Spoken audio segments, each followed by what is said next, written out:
नमस्कार, सन्मार्ग लाइव में आपका स्वागत है। मैं हूं सिमरन शुक्ला। आज हमारे कार्यक्रम खास मुलाकात में आपको रूबरू कराने जा रहे हैं एक ऐसे शख्स से जो बचपन से ही योग करती हैं और योग सिखाती भी हैं, राफिया नाज से। राफिया नाज जी, आपका बहुत बहुत स्वागत है सन्मार्ग लाइव में। जिस तरह से आप बचपन से ही योग करती हैं, 4 साल की उम्र से आप योग करती हैं, तो आपका झुकाव योग की तरफ कैसे हुआ? किस तरह से आप योग से जुड़ी? जब मैं छोटी थी, 4 साल की थी, तो मैं एक गवर्नमेंट स्कूल से पढ़ी हूँ। वहाँ पे दरी लगा रहता था, तो वहाँ पे मैं बैठती थी और सामने ही योग सिखाया जाता था। तो उस योग को देख के मैं अट्रैक्ट हुई। उसके बाद मेरे पापा इंस्पायर किए योग करने के लिए और मैं योग के फील्ड में जाने लगी, जिसके बाद फिर मेरे योग का सफर शुरू हुआ। अभी मैं योगा बियॉन्ड रिलीजन मिशन चला रही हूँ, जिसके तहत मैं कई बच्चों को योग सिखा रही हूँ, योग की प्रशिक्षण दे रही हूँ। उन बच्चों का अभी एग्ज़ाम भी होने वाला है 29 अप्रैल को। और इसके साथ साथ जो लोग मुख्यधारा से योग मतलब बिछड़ गए हैं, उनको योग के ज़रिए मुख्यधारा से जोड़ने का हमारा प्रयास है। योग को एक अलग पहचान दिलाने का प्रयास है, ताकि योग जो हमारी भारतीय संस्कृति है, जो हमारी भारत की उत्पत्ति है, उसे सब फॉलो करें, उसे सब अपनाएं, अपनी ज़िंदगी में शामिल करें और योग को एक नई दिशा मिले। जिस योग को पूरे विश्व ने बाह फैला करके अपना लिया, पूरे विश्व पे एक अलग पहचान लेता है वो योग, उसी योग को हम लोग कोशिश कर रहे हैं कि पूरे भारतवर्ष के हर एक गांव के एक एक घर तक वो पहुंचे। आप एक बहुत ही नेक काम कर रही हैं, लेकिन कुछ अल्पसंख्यक लोग हैं जो आपके इस सराहनीय कदम को कुछ लोग सवाल उठा रहे हैं, तो इसके पीछे क्या? जो लोग भी सवाल उठा रहे हैं योग के पीछे, वो पहली बात है कि वो किसी समुदाय, किसी कम्युनिटी से हो नहीं सकते। जो भी ऐसी हरकतें करते हैं वो सीधा सीधी वो असामाजिक तत्व रहते हैं। और वो लोग जो मुझे हमेशा आए दिन परेशान करते रहते हैं, मेरे माता पिता को परेशान करते रहते हैं, उनके लिए बस एक ही कहना है मेरा कि आप लोग जो ऐसा काम कर रहे हैं तो वो काम सरासर गलत है। क्योंकि आप अगर मुझे भारतीय संस्कृति को फॉलो करने से रोकते हैं, इसका मतलब आप देश विरोधी कार्य कर रहे हैं, क्योंकि आप इंडियन कल्चर को बढ़ने से रोक रहे हैं। योग जो है वो ना तो हिंदू है ना मुसलमान, वो धर्म से ऊपर है। तो इससे किसी को क्या आपत्ति है और क्यों आपको परेशान किया जाता है? सबसे पहली बात, बहुत लोगों के माइंड में ये सोच बैठ गई है कि योग हिंदू कल्चर है, जबकि उन्हें ये नहीं पता कि अगर हम बहुत पीछे जाएंगे, अगर हम इतिहास की तरफ जाएंगे, तो हम ये देखेंगे कि ये हमारा इंडिया का कल्चर है। आयुर्वेद हुआ, वो भी इंडियन कल्चर है। तो जिनको आपत्ति है योग से कि योग ना करे, उनको आयुर्वेद का भी उपचार नहीं करना चाहिए। और इसके साथ साथ जिनको योग से आपत्ति है कि योग किसी रिलीजन का है, उनसे मैं यही कहना चाहूँगी कि आप अगर मेडिसिन लेने दुकान जाते हैं, तब आप ये नहीं कहते कि मेडिसिन हिंदू ने बनाया या मेडिसिन मुसलमान ने बनाया।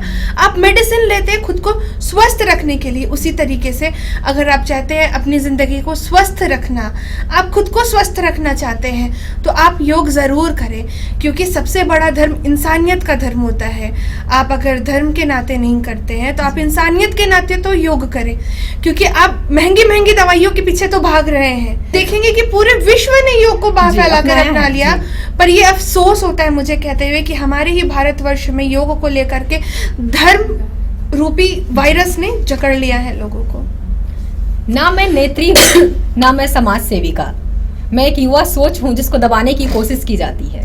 जी, ये आप ही का पोस्ट है जी। तो किस तरह से आपको आपकी आवाज को दबाने की कोशिश की जाती है? पहली बात कि मैं नेता नहीं हूँ, क्योंकि मेरा संबंध किसी भी राजनीतिक पार्टी से नहीं है। और दूसरी बात कि समाज सेविका मैं अपने आप को मानती नहीं है, क्योंकि मेरी उतनी हैसियत नहीं है कि मैं समाज की सेवा कर सकूं। क्योंकि हमारे इतने बड़े बड़े महात्मा समाज की सेवा करते हुए भी बाद भी आप योग शिक्षिका और योग सिखाती, ये सबसे बड़ी सेवा है समाज की। जी। और रही बात है कि मैं एक युवा विचार हूँ जिसे दबाया जाता है। मैं इससे ये कहना चाहती हूँ कि मैं सिर्फ अपनी कहानी नहीं बताना चाहती हूँ कि मेरे साथ क्या बीती, मेरे साथ क्या हुआ। मैं उन हजारों महिलाओं की आवाज़ को बुलंद करना चाहती हूँ, ये कह के, जो हर रोज़, सिर्फ योग नहीं, हर रोज किसी न किसी वजह से, धर्म के नाम पे, चाहे किसी भी वजह से, वो प्रताड़ित होती है। इसलिए मैं कहती हूँ कि मैं वह युवा विचार हूँ जिसे हमेशा दबाने की कोशिश की जाती है। आप ज्यादातर गरीब बच्चों को योग सिखाती हैं? जी हाँ, उसमें अनाथ बच्चे ज्यादा है और वो अनाथ बच्चे आदिम जनजाति के ही हैं। और मुझे गर्व होता है कि मैं उस आश्रम में जाती हूँ जिसके पहले अध्यक्ष डॉक्टर राजेंद्र प्रसाद थे। और लोगों को बहुत गलतफहमी हो जाती है कि योगा किसी पॉलिटिकल पार्टी का है, किसी एक संगठन का है, पर ये ऐसा कुछ नहीं है। योग को किसी एक समुदाय या किसी एक पॉलिटिकल पार्टी को लेने के लिए उनकी कैपेबिलिटी नहीं है कि वो ले सकते हैं जी। क्योंकि योग हमारे ऋषि मुनि का दिया हुआ है। योग करने से आप दूसरी कम्युनिटी के हो जाएंगे, तो ये सरासर गलत चीज़ है। ये उनके दिमाग में एक रूढ़िवादी सोच जकड़ लिया है, चाहे वो कोई भी हो। एक रूढ़िवादी सोच ने उनके माइंड को ऐसा, उनके माइंड पे वो हावी हो गया है कि उनको सिर्फ और सिर्फ रिलीजन के आगे इंसानियत नाम की चीज़ नहीं दिख रही। कि एक औरत एक बच्चे को जन्म दे सकती है, एक औरत एक बच्चे को पाल पोस के बड़ा कर सकती है, पर एक औरत अगर, एक लड़की अगर किसी को योग की शिक्षा देती है तो वो बेहिजाब कहलाएगी। वो और भी बहुत सारे अपशब्द कहे गए मेरे लिए, वो मैं पब्लिकली कहना सही नहीं समझती क्योंकि वो जब अपनी मर्यादा भूल सकते हैं तो मैं अपनी मर्यादा भूल नहीं भूलती। ये तो अपने अपने विचार है। हाँ, ये अपने अपने विचार है। और तो मुझे बहुत अफसोस होता है। तो मैं सभी से यही अपील करना चाहती हूँ आज सन्मार्ग के मंच के द्वारा कि अगर कोई बेटी आगे बढ़ती है तो उसे आगे बढ़ने दे, क्योंकि हम बेटियां आज़ाद जीना चाहती हैं। क्योंकि हमारा भी अंदर एक दिल है जो दिल कहता है कि हम समाज और देश के लिए कुछ करें। सिर्फ जीवन पैदा होकर के हम व्यर्थ नहीं करना चाहते। सिर्फ किचन की चार दीवारी के अंदर रोटी बेल करके हम अपनी ज़िंदगी ख़त्म नहीं करना चाहते। हमारे भी कुछ अधिकार है, हमारे मौलिक अधिकारों का हनन ना हो।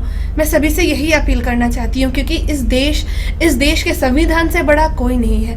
और अगर इस देश के संविधान और इस देश के मौलिक अधिकार जो हमें मिले हैं संविधान के द्वारा, अगर उसका कोई हनन करता है तो इससे बड़ा अपराधी, इससे बड़ा देश विरोधी मैं किसी को नहीं मानती। जी राफिया जी, आपके घर पे पथराव भी किया गया था। जी हाँ। तो वो सिर्फ योगा को लेकर था कि इसके पीछे कुछ और भी कारण थे? इसके पीछे कुछ और कारण ये मानसिकता वो बता सकते हैं जी। कि वो किस वजह से किए।